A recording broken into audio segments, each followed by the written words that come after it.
Okay, hi, good afternoon, everyone. Good afternoon, everyone. We should have a lovely Sunday today. So welcome to VEExpo conference for year 2021. And today marks our last day of our conference. So 2 days ago, we actually have different kind of forums and conference talk. And today, this is our last day and our last forum session in English. So my name is Eva. So I will be the moderator for today's forum session. Okay, so before we start, maybe I would like to introduce the organizer a bit. Okay, so hosted by Private Education Entrepreneurs Association of Malaysia, PM, VEExpo 2021 is the first ever and the largest virtual Malaysia education platform. So through this expo, parents will be able to explore the education options that is near to their house. Okay, and besides that, VEExpo also arrange a variety of conference talks and forums to help parents gain more knowledge related to child's development and other education related topics.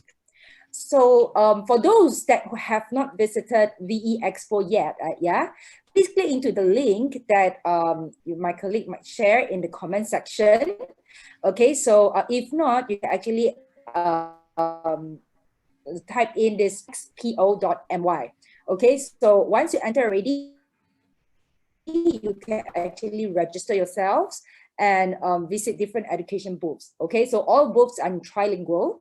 Okay, so do not worry, they are trilingual booth.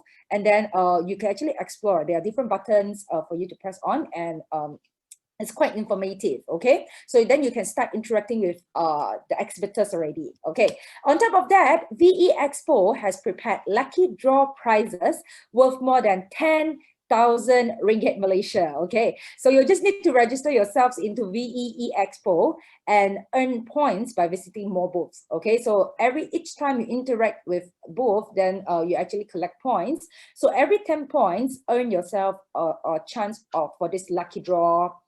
Lucky draw chances. Okay, so if you're lucky enough, you may win some attractive prizes like brand new electrical appliances or like cash vouchers and so on.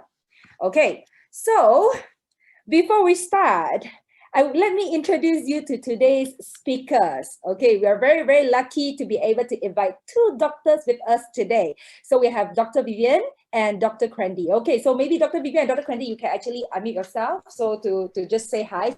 So Dr. Vivian. Hi, everyone. A good afternoon and a Sunday afternoon. Okay. Yes. Hope you guys will enjoy for the subsequent 1 hour. All right. Okay. And how? Hi, everyone. Yes, Dr. Crandy, your turn now to say hi. Yeah, hello. Good afternoon, all the online participants. Yes. Yeah, nice to see you're here.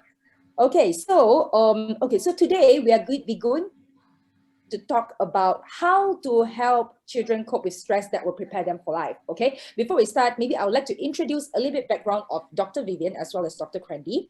Okay, so because they're more than qualified to talk to us about this topic. Okay, so Dr. Vivian actually acquired membership of the Royal College of Pediatricians and Child Health, MRCPCH, from Royal College of Pediatrics and Child Health in UK. Okay, she also acquired Doctor of Medicine in China Medical University, Taiwan. Okay, so and she's currently a pediatrician at Dr. Vivian Child Specialist Clinic at Plaza Arcadia, Desa Park City. Okay, and she's also a former general pediatrician at Hospital Sungai Buloh, Selangor, and with 13 years of experience in pediatrics. So I think, later, if you have any questions related to your child and related to children's stress, definitely please put it down, okay, in your comment section, okay? So she's also invited speakers by some, by 8 TVs and also editor boards at Sinchil Healthcare Panel since 2017. Okay, so a very, very impressive background of Dr. Vivian. As for Dr. Crandy is currently the head of psychology department in UCSI University. Okay, so Dr. Crandy is also a very experienced psychology lecturer and has collaborated with Edwis. We have actually collaborated a few times. Okay, so and she's a child psychologist, registered counselor. Okay, so and Dr. Crandy is currently the Vice Secretary in Malaysia Psychological Association. So same like Dr. Vivian, she is also a regular speaker for radio stations as well as TV stations like 8TV, IFM, and so on.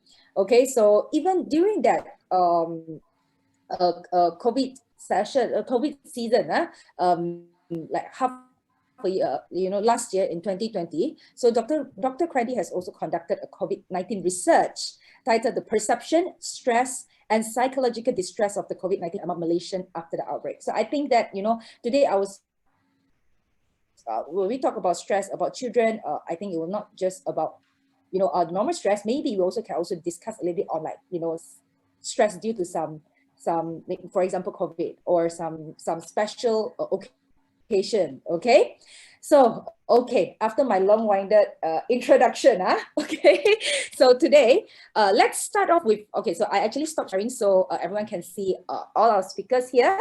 Okay, so yeah, first maybe we can actually start off with understanding the terms, because our topic is about how to help children cope with stress that will prepare them for life.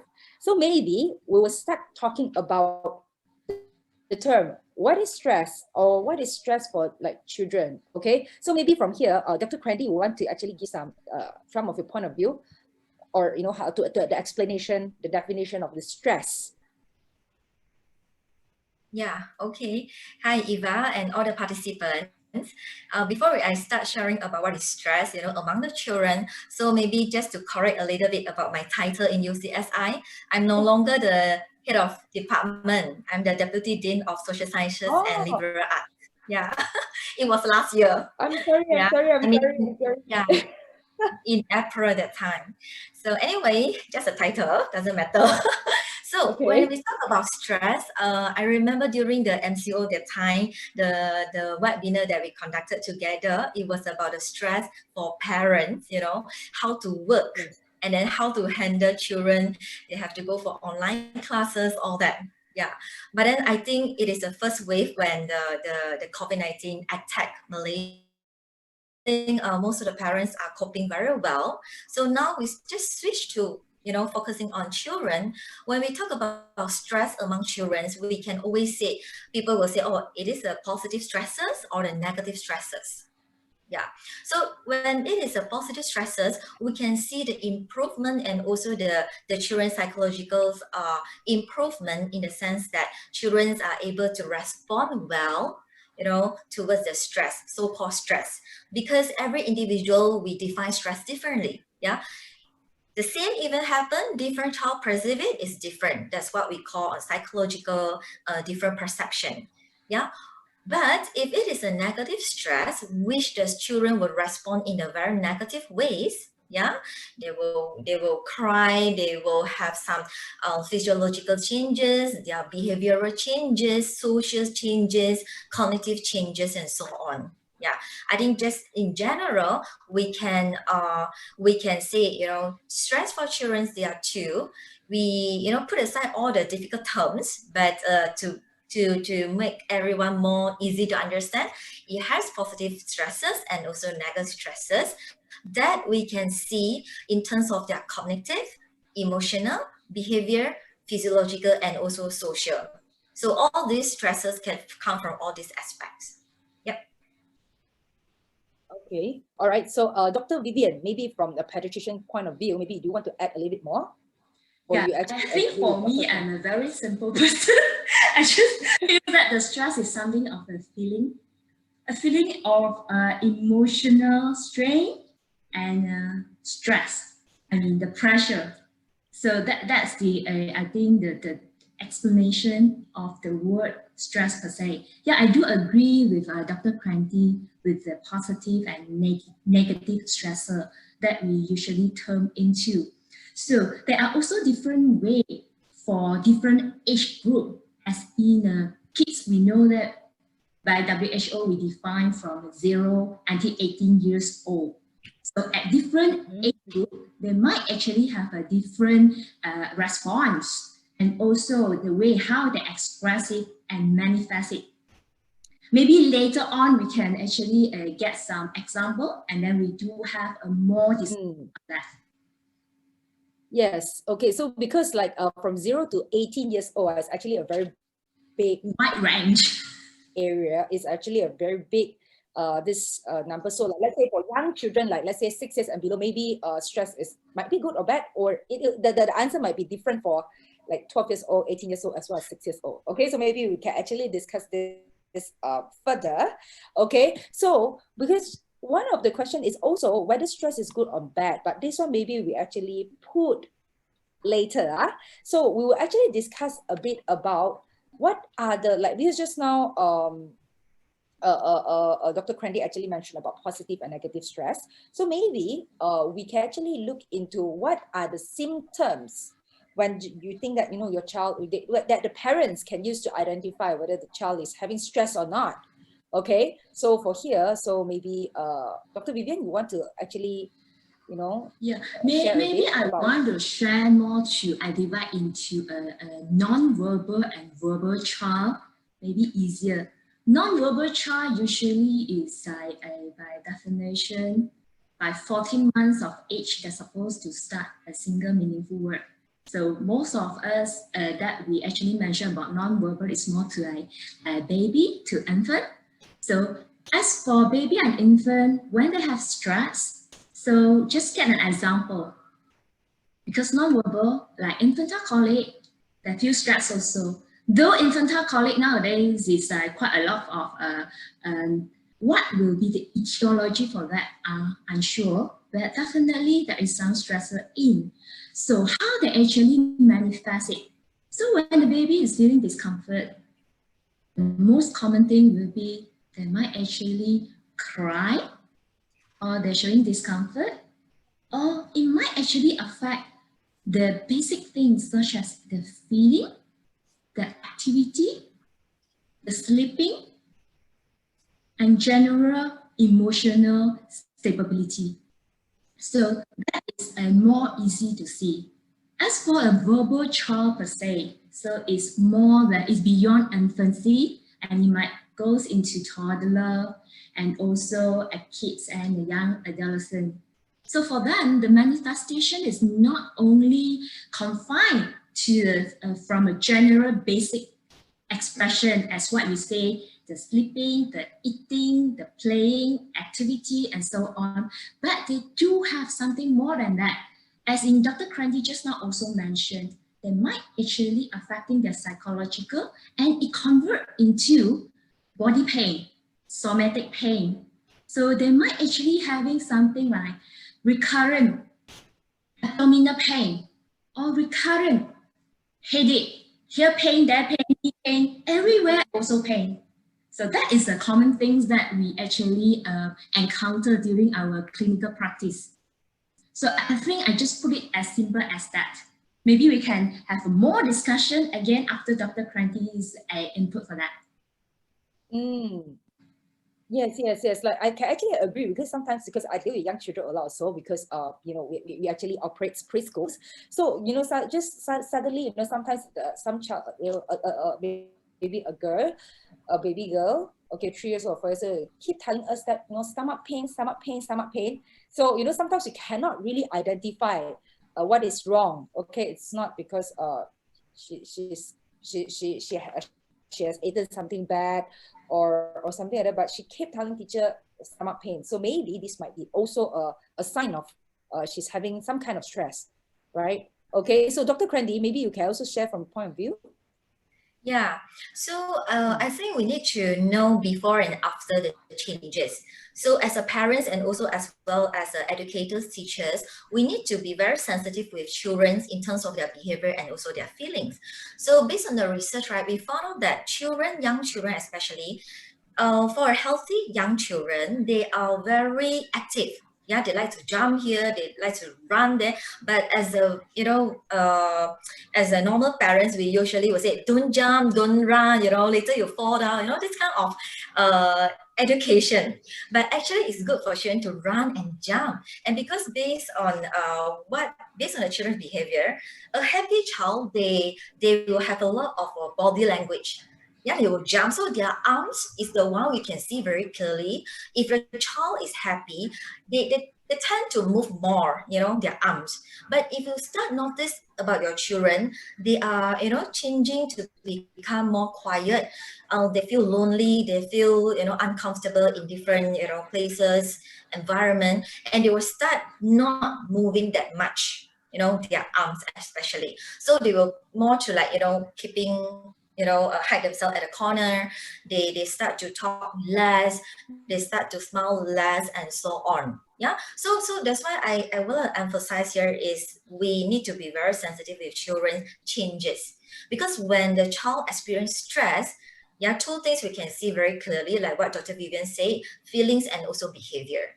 So of course, the one I explained just now was about young children. For teenagers also we can see in terms of their behavior. But I will encourage parents and also educators to talk more to the teenagers, because they are able to Right. communicate with us. Yes. So of course, some parents might say, whatever I ask my children, they don't want to tell or whatever. So everything need to start from beginning. Need to have a good relationship with children first. Start from young age. So you have to build a strong strong relationship with your children, so that when grow up to teenagers level, they still can talk to you. Yeah, worst come to worst, have to send them to see the counselor outside, or the school, the school counselor. Yeah, so through this kind of communication, then we need to let the teenagers to express, yeah, to say it out. So the stress symptoms for the teenagers is also actually quite similar. They will become very quiet. They will cut down a lot of social, the connection with people. If your child used to go out at night, go young child or whatever, then now suddenly no more, they don't want to go out, then you can know, something is not right already. Yeah. Okay, so but the one that you actually the two doctors share, Dr. Vivian and Dr. Krandy share, it will be more on like the symptoms of stress that is actually no good. Okay, because we all of us would like to avoid negative stress, right? Because as a parents or as someone who like an adults when want to actually help children, but usually it's because it's actually negative stress. But today we can actually also discuss a bit about what about good stress. Okay, so like good stress, okay, because we discussed about good stress already, then we're going to see that how we're actually going, whether why good stress is good for children. Okay, and then we have to take a balance on these two types of stress.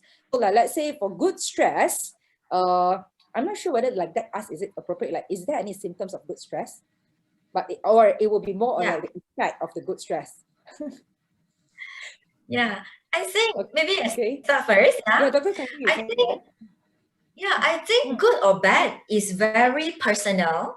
And as a parent, I have two children. Yeah, as a parent, we will always tell our children that no worries. This is no harm. You go to school, you no need to worry. All this we try to psycho our children, but whether or not they want to, being psychoed by you, yeah, is subject to the child. Okay, so when we Okay. talk about good stress, we need to at first we need to let the child understand what are you experiencing. Yeah, in what kind of situation that you are currently facing. So again, it depends on how old is the child. So if the child can talk to you, they can describe to you this and that. So we have to let them know, okay, whatever you're experiencing now, what is the worst scenario that you will experience? Yeah, then they will tell you, different kind of answers, and then we have to turn it from negative to positive based on their perception, to change it to as challenge. Yeah, so you sometimes we as a parent educator, we need to motivate, we need to encourage them, but it's very important, we need to acknowledge this first. We cannot not acknowledge them. If we not acknowledge them, they will think that we never listen to them. I already told you I feel stressed, I cannot cope with all this subject, but Hasa, I dislike, this and that. We have to acknowledge, yes, Bahasa is difficult. Mathematics, you know, you got not enough fingers to count. Yes, I acknowledge, I know. But what if you can manage to do this? Yeah, then some positive encouragements come in. Rewards can come in. Yeah, as an educator, we always reward our child this and that. So we need to make them know this is not the worst scenario. This is just your experience, you know, and you see it as, you know, as difficult as like this. But actually, in reality, you can take a try, you can take a challenge. So make them understand. But it's talk is easy, but when practically you have to deal with the child, you have to go and experience, and it takes some time actually. Yeah. Okay, understand. So how about Dr. Vivian? Any, you know, whether you can share a bit about, like, you know, good stress, anything about good stress? Yeah, so from my point of view, just want to bring you guys in to zoom in what will happen inside your body when there is a stressor. And it doesn't matter whether it's a negative or a positive stressor. When things comes in, what your body will react, you actually start to secrete more hormone, okay, such as your adrenaline, noradrenaline, or your cortisol level will goes up. So what these all hormone do will let you actually how to reserve whatever your energy and to be focused on what you want to do. So at that time, your heart rate might goes up, your breath rate might be goes up, but you remain stay and focused. And your body start to reduce some supply to those like more minor organs, such as you need not go to pee because your kidney will stop slowing your function, and your gut movement will also getting a bit slower because you want to concentrate into your brain, your heart, and your lung. So to stay focused. So at that time, your body actually already start to fight or to flight.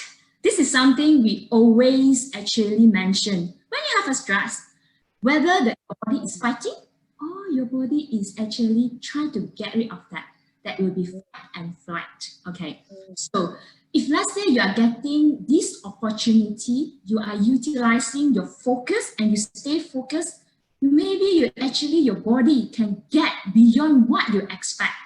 As in this good stressor will make your athletes, they can actually break the records and break again, and then I don't know until what kind of level they can actually reach. So this is what we call good stressor. Okay, as per what I want to share example, as in I make it a bit simple. In my daily clinic setting, I will have a lot of child, regardless is the baby, infant, or toddler. They are coming in for jab. Yes. I think yes, everybody will feel very stressed when you look at the needle in front of you. So same goes to Dr. Krandi's just now, the good explanation. Whatever it is, I think I appreciate if, let's say, the parents do prime the kid before they are coming to clinic as for a routine jab. Because you can see the difference because you have primed them. Why are you going to Dr. Vivian's clinic today? Yes, because we are trying to get an influenza jab. Why we need to jab? Then you want to like put it in, okay, after the immunization, the vaccination, you will get protected. Imagine there is a lot of germs outside. Okay, so then the kids will be like, oh yeah, because of this pandemic, also COVID-19, everywhere got virus. So we need to stay at home. So, okay, I can get it. So that's why I need to come and get the jab. So when they come to us, what we can do will be, you have to let them know also what will be the next step. Something like, okay, we make you feel a bit numb by putting on, rubbing an alcohol swab. Then after that, we count 1, 2, 3. Then after that, we put on a blaster, and that's all. Then you feel great. So I think the priming, the discussion, communication, and also the positive reward thing. So after get this done, so you can actually offer them a sticker or a chewable vitamins, and it makes them feel great. So I think that's how we do things. So from yes, I think from both of your sharing, I can actually sum it as actually it's the mindset that actually determine whether the stress is good or bad, right? Okay. So on top of just the mindset, we adults, because some children are very young, so we adults also do, or the people around these children actually also play a very important role, okay, to see whether this child will actually see this stress as good or bad. Okay, so today, because we would like to actually inspire more parents to let them to have more food for thoughts on how to help their children to cope with stress. Okay, because some people, some parents, they can identify, but they do not know what to do. Okay, or some, if they cannot identify, just now we have already give them some hints. Okay, so that it will be more on like how to help them to cope with stress. And why? Because this topic today, we're not just looking at how to help them to cope with stress, but what are the effects if we don't actually help them correctly? So what is the long-term effect or like the future effect that they will have? So maybe we can discuss a little bit about this one. Okay, maybe you can start with Dr. Crandy, okay, as a counselor point of view. Okay, so what are the effects, right? If let's say we didn't prepare them to face and handle the stress, right? I think because when we study child psychology, we can divide it into several stages: young children, primary school students, teenagers, and so on. So I think, right, when the child is able to what the one we call cope with their stress, right, is the minute they are able to handle their emotions and also handle the environment. Why a teenage feel insecure, stressed, or even depression, depressed, is because they feel like they cannot control things around them, including their emotion and so on. They will tell, I can't control my emotion. I non-stop crying, I non-stop feeling fear and afraid or something or whatever.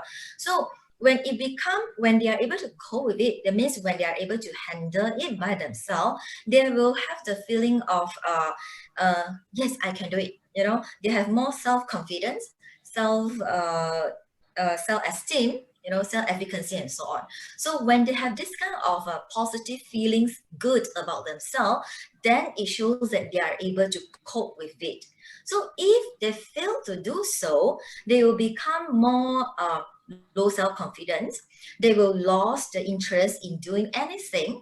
Maybe start from a small little thing. Let's say they're academic. Yeah, as a parents, we know, I know, we are very kanchiong, about children's academic. Wow, this time got B, last time you got A, why you didn't score, A again, whatever. We are very concerned, over concerned. Yeah, so indirectly the child feel very stressed. Yeah, so actually the stress is coming from parents.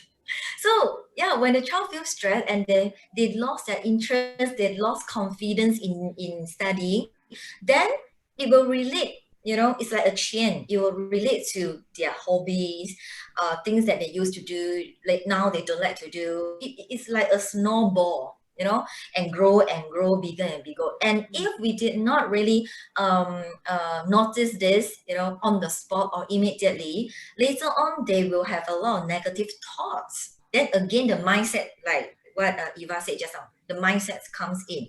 I'm a lousy person. I cannot do well. Coco Jeje is better than me. The neighbors Jeje, Titi is better than me. All these negative thoughts coming. So when we did not handle this, appropriately, so the child will you will see and sense that the child lost their direction already. They don't know what are they doing. That's why the child from a very young age, we need to let them know who they are. Who am I? Yeah. If I know who am I know what are the things that I can do, what are the things that I cannot handle, I need help. So the assistance come in. A child will not succeed without any guidance. Yeah. So just like in kindergarten, as a teacher, we need to guide the child to complete some task. So we guide them, we motivate them so they're able to do it. So they will feel less stress, and at the same time, they manage to complete the task. Same things go to primary school students and also teenagers. Yeah, but when you have a child at the teenage age, have to reduce the nagging part as a parent. Yeah, less nagging, but more to listening. Yeah, the more you listen, the more you know what your child know. So when you know what your child know, what your child do not know or need some help, then that is the moment we comes in, not from the beginning. If from the beginning we call it campur tangan, we help them, you know, the kind of extra assistant or whatever, the child do not have space to experience the stress, which is not good. We need to let the child to experience stress. When they feel stress, they manage it, they are able to handle this, then their psychological, development will improve. Yeah. Okay, so how about Dr. Vivian? Like, what we can see that if we don't handle it correctly, what are the long-term effects? Okay, whether good or bad. Okay, can you share a bit from a point of view? I think just now Dr. Kranti has shared a very good point. Actually, at different ages, the way as a parents or as the seniors, how to coach them, because the elder they are, what you need to do will be like more to listening. Yeah, because they are more independent. They do have their mindset already. So what I want to say is, Eva also pointed out very good thing is something the mindset. Yes, the mindset actually is the most important thing to decide on one individuals how they actually perceive and to face the stresses, not only now, even in the future. So that's fit our today's topic. So the first thing is, I think it still goes back to what has happened when there is an ovum meets a sperm and conceive together. So at that moment, some of them genetically is already there, already decided. But we also understand that along the way, epigenetics and environment, and after the baby born, all the dietary things, your cultural, how the child is raising up is also very important. So this 1,000 days is very important for every single parents, that you have to know babies or infants, they actually learn and imitate from what they see, what they hear. So that is very important for us as parents, how to do a good modeling for them in order for them to actually imitate. So that is something that you can do, okay, before the mindset is already been set up. So then the next, when they actually start to mix with the others, with the peers or even surrounding the friends and in the school or socialization, so that will be more complicated. Okay, so after that, I go back to the questions that Eva actually just now has asked me. So what if they failed to handle this kind of stress? What will happen? So as in what we usually nowadays is quite a bit of worrying, because the mental health issue is something I think is quite significant over the pandemic COVID-19 days. So the mental health issue has been rising, and we also do see that due to the MCO period and everyone is there at home, the child abuse and family bullying cases also on the rise. So this will be something that is also why this all matters. It's just because maybe our emotional, maybe our inhibitors, the frontal lobe actually cannot control ourselves. So that's why it leads to so many things happen. So what will be the worst scenario will be for an adolescent, if let's say they cannot handle the stress, what will happen? They might actually want to take part in those high-risk behavioral activities. Maybe they want to try on smoking, maybe drugs, maybe go like a rempit, okay, mat rempit, and so on. Okay, so as per those in the school, so they might feel very low self-esteem. So they start to have some withdrawal behavior. So that they're not actually actively showing themselves in participating things, and also they feel like everything is like so low, their mood is so low, no energy at all, no output. So that's okay. see if let's say we couldn't actually manage the stressor very well. But what if, because I'm not sure about kids, but like, you know, sometimes adults we're able to conceal, you know, the emotions, conceal whatever symptoms and so on. So like, you know, maybe we do not know that this adult is having some stress, or that's why, you know, they can easily lead to depression and so on. But for kids, are they able to, like, is it easy for them to, you know, just hide their symptoms, they hide their feelings and so on? I think it's quite, not to say a more easy, but I do believe that kids are more direct. As complicated as an adult, because they can conceal. Though I'm not happy now, though I'm very stressed now, but I can actually pretend nothing happened. But it's a bit difficult. You can see from their face, they might be fidgeting, they might not be concentrating, they're doing a lot of things, and maybe from the activity, you can see. I don't know. For me, I think it's like more easy for me to detect in a kids group compared to the adult group for myself. I'm not sure, Dr. Cran, you feel that? Yeah, I think here I want to highlight the gender differences. Yeah, gender differences. For boys, male, they are more to not so expressive, but females, girl, they are more expressive. So when we deal with boys, deal with girls, we need to know this kind of differences. Yeah, it's not the same.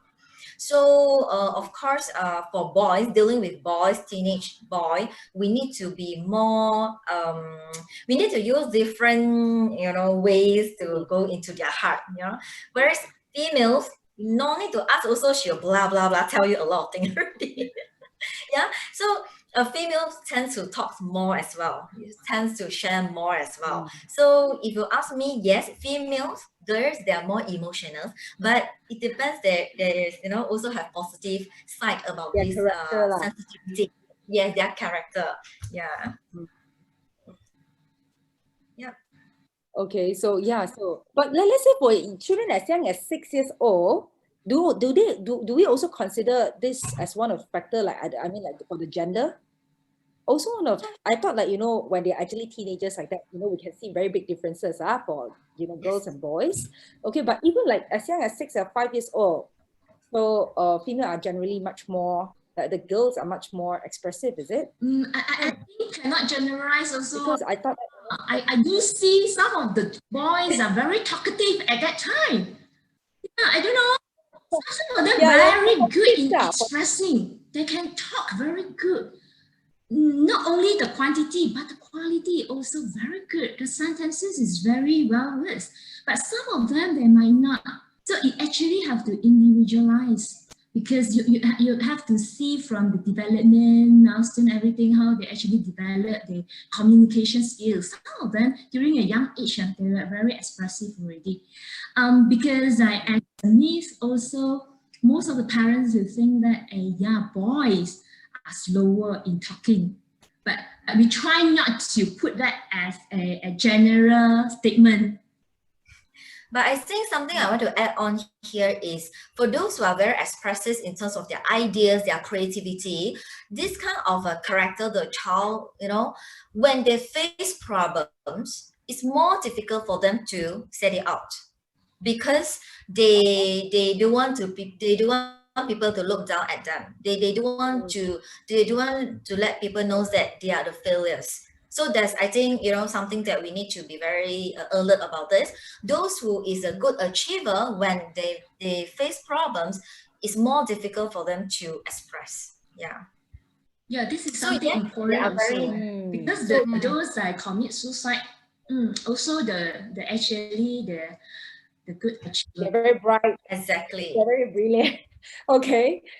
So they also, first they're worried that they're being judged, and then second, maybe for parents out there, it's not saying that when your child is actually outgoing, okay, it's actually very expressive. That means that, you know, they do not have stress, or they're actually very happy-go-lucky. Okay, so yeah, so and then it comes to the question of being, how to actually balance, how to act for us parents or us adults to have these children, how to actually balance it well, so that the bad stresses will become a good stressor. For example, let's go into a scenario. So I think this scenario, I think it will be very relevant to a lot of parents, even whether the children is actually as young as 6, 5, or teenagers and so on. Okay, so at some point of the time, you know, sometimes you're going to see a child refuse to attend certain classes. For example, I use myself as an example. So when I was like around primary school age, because my parents actually sent me to piano class. Okay, so but because I actually attend piano class because my sister also attended piano class. Okay, so it generally become a very, very how do I say, you just used to it. Okay, so yes, so it's like a very normal thing. Okay, so then but it's around like 11 years old or 12 years old, like that. So it's the first time I felt like, you know, I do not want to continue anymore. Okay, so about halfway through, I was in my grade 5. Okay, so I was like, okay, I think this is not something for me. Okay, I don't really enjoy it. Okay, so I don't really want to do it. Okay, so I would like to give up. Okay, so then for an adult as well, my parents actually then, you know, what I mean is that I just want to give a scenario. So what do the parents can do to help this child? Because if we don't take a balance correctly, it will also affect the children in the long term. Okay, whether, you know, we want to actually let the child to give up. Okay, we respect the child's decision, or we force the child to continue attend the class. Okay, so at what point of time we can actually use forcing, or at what point we can actually respect the decision? I think this is a very, very difficult, you know, it's very difficult to make decisions for a lot of parents. Okay, and sometimes they really do not know what to do. Okay, because if it's not done correctly, it might have a long-term negative effect. So maybe doctors, okay, so can you please share a bit? So who wants to share first? Come on. Okay. Let me share sometimes. Okay. For me, I will actually think, yes, it's a balancing. So you need to balance the good and not to say the bad, but you have to discuss and you have to see your intact person. What is their age, right? If let's say this child is like 9 years old, she or he has whatever their preference, and you know of you kind of know that what they want. For me, if let's say in this scenario, if let's say this is a 9 years old girl, whether or not she want to continue in her ballet class, and she is now in maybe grade 5. Okay, so I will actually sit down and try to have a talk with her. I will say, yeah, girl, since you kind of want to quit the ballet class, can you actually just tell me why? So for me, I will actually encourage the parents to sit down and just ask the kids first why they think so. That will be the first point. Second point will be, what if you quit? What will happen if you quit? And what will happen if you continue? So, because there will be things that you list down, I will ask her to list down pros and cons. Then after that, we'll go to every single point that she listed down. Then at the same time, also, whatever consequences that happen, it's like actually depends on her final decision. for me, I'm a bit wiser. I will open my mind. If let's say this is not something very important, it's something like something object, BMCBI. So I say, okay, this is all extra curriculum. Okay, so it also will be respectful to whatever you want to decide, but you have to actually kind of think every single pro and cons. Then we go through, and the second thing will be I will actually discuss with the teacher. Because the teacher also can give her point of view. Then after that, you can have another session, the teacher with your kid. Yeah, because whatever thing is actually balancing, there is no good or not good, there is no something is definite true or not true. Because it all depends on what you decide, what you want. It's not that to say that, yeah, what a waste, you're already grade 5 now, you just like go a bit further, then you might actually achieve higher grade. But what if she actually have other things to do and the academic things are getting busier and busier? So she might be tied up. So I don't want to create that stress for her also. I don't know whether I answered the question or I create more questions. So maybe Dr. Candice can actually have can actually, you know, enlighten us a bit. Okay, so how to take the balance? Okay. Okay, right. I think two things I want to highlight here. Number one is parenting, you know. So what kind of parenting that we practice? So if you are the kind of parents who are, okay, never mind, it's okay, you can do whatever. It's more to a Western kind of parenting. It's okay, you can do whatever you want. We talk about humans' rights, yeah, I won't force you, but you have to bear the consequences and whatever responsibility. That is parenting. Opposite, Asians parenting style is more to very strict. Yeah, no, mommy say this is good, you have to go. Yeah, we don't care. I don't care whether you like it or not. You complete this first, then only you tell me what you like.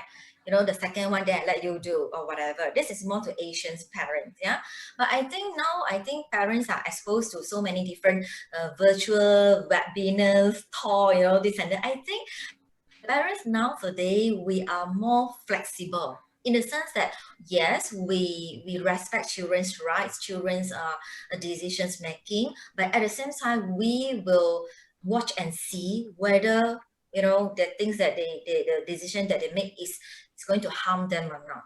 Yeah, if just a small little thing in their life, some decision making, you know, we let them do it, so to reduce that kind of stress. Number two is the maturity. So now we say, oh, children 5 years old can have their own phone or not, 7 years old can have their own phone, their own iPad or not. If didn't give them, they feel stressed. My friends got, you didn't give me this and that. So the maturity, whether or not the child able to what we call this self-control, then is very important. Yeah, so yeah, so when we say whether or not to join a particular instrument lesson class or whatever, of course, like what Dr. Vian said, communication very important. If the child is mature enough, they eventually will tell, Mommy, I like to play drum. I don't want piano. Can you send me to drum class? Okay, so I think if the child is mature enough and they know what they want and they feel enjoy when they do it, why not? Yeah, rather than push them to do something that they don't like. We just need to put ourselves in their shoe, and then we know what kind of response or feeling that our child have. But sometimes also it's because mommy, when I was young, I want to learn piano, but my mommy's my parents financially not affordable, so I cannot. That's why mommy now stand you don't appreciate that, you know. Yeah, this kind of thought thinking all comes up, right? So I think, you know, how to balance this through our observation, see what they like. Because to me, every children have different talents. Maybe they are not good in study, but they are good in, you know, making some Lego robots, you know. So we just focus on that. They're intelligent. Yeah, because intelligent, there are different types. Yeah. Yeah, because like let's say for my case just now, okay, so actually same lah, Asian parents, okay, so I actually continue up until diploma, okay, but you know, like when we grow up already, you know, like what Dr. Candice said, slightly more matured, okay, so then looking back at by that time, during my teenage time, I would say, okay, what? So it's just like that. Okay, it's not something very, very difficult or something very big to make a big fuss about. So, and then we start to appreciate that, okay, so I actually appreciate that my parents actually persist, okay, instead of like, you know, follow my will to give up. Okay, so and then it comes to this question saying that it's actually also along the way how parents, how adults actually also continue to motivate or prep the children. Even like when, you know, when because I completed a new diploma that you know, I just stopped. Okay, so because that is what my parent actually expect, so they actually say, okay, so you can stop right after you finish your diploma. Okay, so that I also know that, okay, that's the end goal. Okay, so sometimes maybe children also will, you know, we also have to give children some, maybe a goal for them to reach. Then after that, maybe they only, you know, can make decision on their own or things like that. So like push a little bit, although by that time for me, I think it's quite stressed, to be honest. Okay, because I don't enjoy it and think it's quite stressed, but eventually I was still able to complete it. So it comes back to the mindset issues. By that time, my mindset is that I really don't like it. So it's actually a bad stress. But it's not as serious as I will do something that it's uncontrollable, for example, to hurt myself and things like that. So then also the adults have to actually observe, I would say, okay, in a continuous observation, whether your child is doing something much worse, or do you have any effect much worse before, you know, you let them to do decision by themselves. Okay, so yeah, and there's one last question which I think is also very, very important, is that usually we said, okay, so when we see this child is stressed up, okay, when is the good timing to help? Because I think timing is actually very, very important, because sometimes timing wrong, maybe things can get worse. Okay, so what is the best good timing? So, or any advice on not just timing, but, you know, what is a good way to communicate, or how to communicate when your child is undergoing some stress?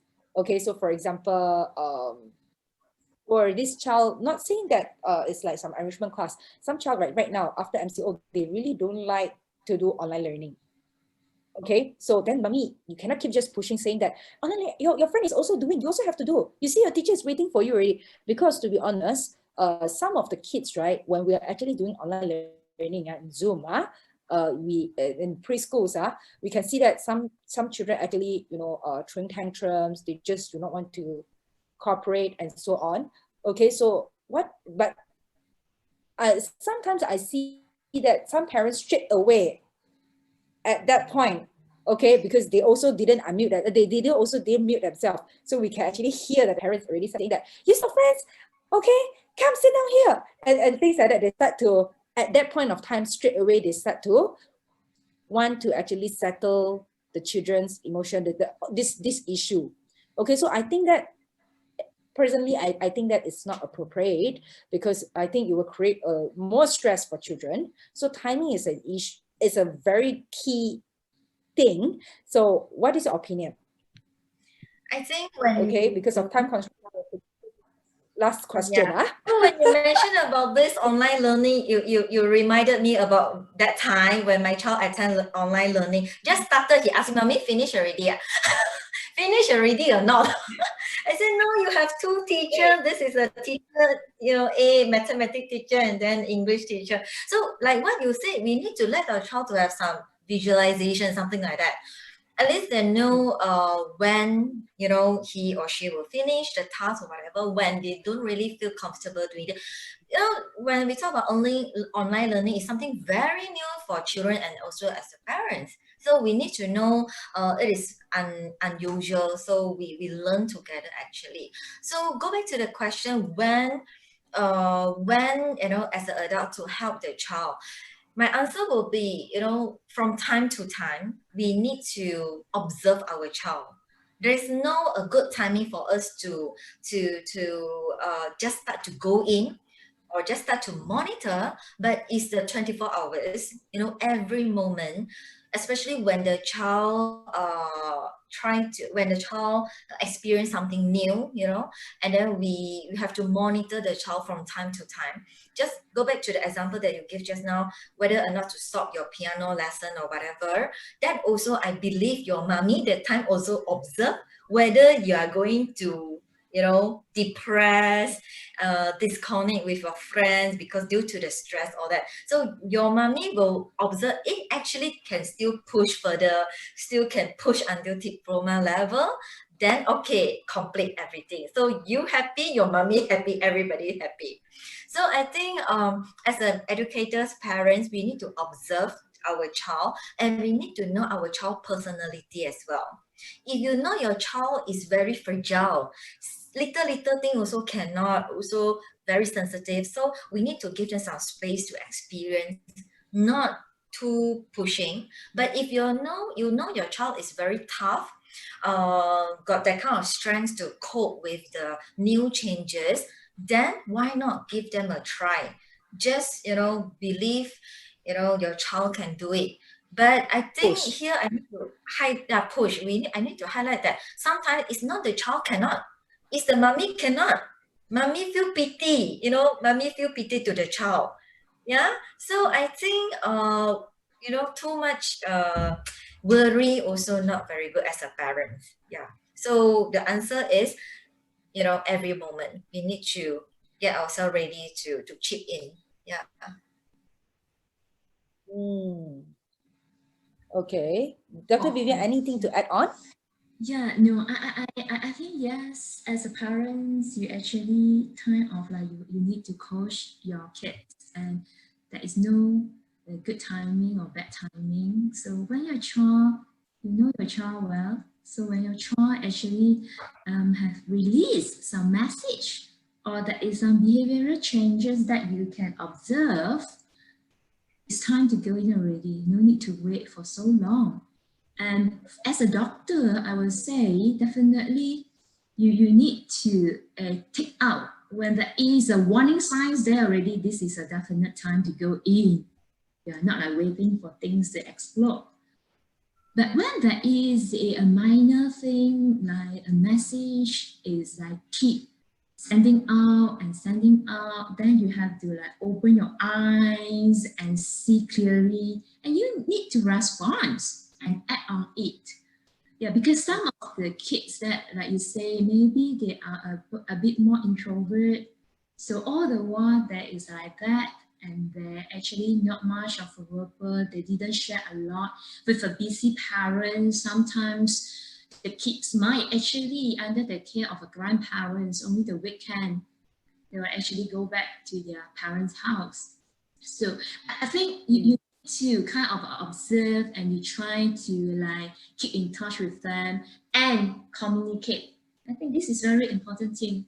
Try to talk to your child every day and try to understand what is their norm. When they're out of their norm. Yeah. I cannot agree further. It's not just like, yeah. So I very agree, because like communication cannot just start when you think that something is going wrong.